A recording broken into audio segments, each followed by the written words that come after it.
சிவனடியார்களே, கந்திக்குப்பம் பெரிய வீடியோ. சிறுதொண்டநாயகனுடைய குரு பூஜை விழா. இங்கே பார்த்திங்கன்னா ஒரு 3 நாள் நல்லா கோலாகலமாக அந்த பூஜை நடக்குது. நிறைய பேர் இங்கே சுற்று வட்டாரத்தில் இருக்கிறவங்க தெரிஞ்சவங்க வராங்க. அதுலேயும் அடியார்களுக்குனாக்கா இங்கே இருக்கக்கூடிய அந்த சாமியார் நல்ல ஒரு சேவை செய்கிறாரு. அதே சமயத்தில் அவர் அடியார்களுக்கு ஒரு மரியாதை கொடுக்குறாரு. அது வரைக்கும் ரொம்ப பாராட்டக்கூடிய ஒரு விஷயம்.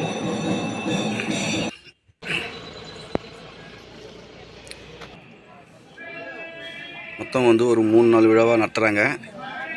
இது ஆசிரமம்னு சொல்லக்கூடிய ஒரு இடம். சுற்றுலா நல்ல மரங்கள், நிழல்கள். வரவங்களுக்கு எல்லாருக்குமே ஒரு நல்ல ஒரு மரியாதை கொடுக்குறாங்க.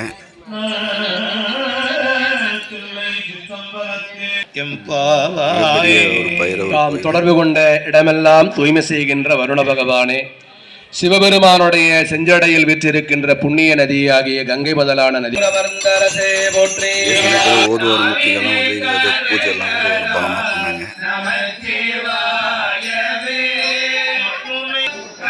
ஆசிரமம் சொல்லக்கூடிய இருக்கிற சிலைகள் வச்சு இன்னைக்கு அந்த குரு பூஜை விழா நடத்துறதுனால எல்லாம் அழகுபடுத்தியிருக்காங்க.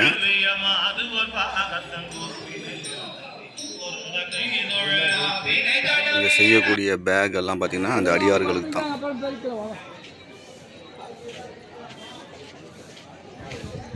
இது மரத்தில் ஒரு வேப்ப மரம், அங்கே நாகதேவதை வச்சுருக்காங்க.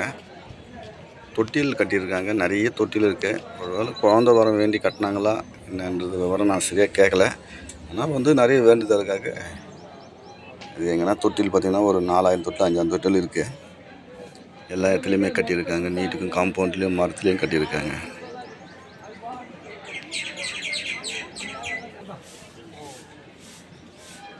இங்கே அடியார்கள் தங்குறதுன்னா கூட தங்கிக்கலாம்னு சொல்கிறாரு. அவர் மைக்கில் சொன்னார். அதே மாதிரி அங்கே ஒரு போஸ்ட்டில் ஆதார் கார்டு கொண்டு நீங்கள் கொடுத்துட்டு இங்கே மாத கணக்கு தங்கியிருக்கலாம். சாப்பாடு எந்த ஒரு கஷ்டமும் கிடையாது. 3 வேளை உணவு கிடைக்கும். இல்லை இங்கேயே இருந்து கூட எதனா தொண்டு செய்துன்னு கூட இருந்துக்கலாம். அடியார்களாக போகிறவங்க மாத கணக்கில் தங்கிக்கலாம் அப்படின்ற மாதிரி சொல்லியிருக்காரு. அதுக்கு எந்த ஒரு கஷ்டமும் கிடையாது. இங்கேயே தங்கிக்கலாம் அப்படின்றது அவங்க கட்டெல்லாம் போட்டு வசதி பண்ணி கொடுத்துருக்காரு சில சிவனடிகார்களுக்கு. நீங்கள் மாதந்தோறும் நடந்துக்கிற நிகழ்ச்சி இது வருஷத்தில் ஒரு முறை நடக்கிறது. அப்படி வருஷத்தில் நீங்கள் பார்த்துன்னு கூட போயிடலாம் அப்படின்ற மாதிரி அந்த ஒரு செய்தியும் கேட்டாங்க.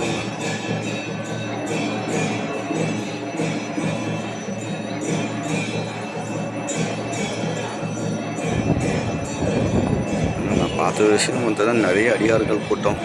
இந்த மாதிரி ஒரு பைரவர் கோயிலுக்கு கேள்விப்பட்டு போனேன். அங்கே பக்கத்துலேயே அன்னைக்கு முன்னாள் 17ஆம் தேதி அன்றைக்கி ஒரு குரு பூஜை. அது அங்கே பக்கத்தில் யாரோ ஒரு சாமியார் இருக்காரு. அவருக்கு ஒரு குரு பூஜை நடத்திருக்காங்க. அதையும் போய் பார்த்தோம்.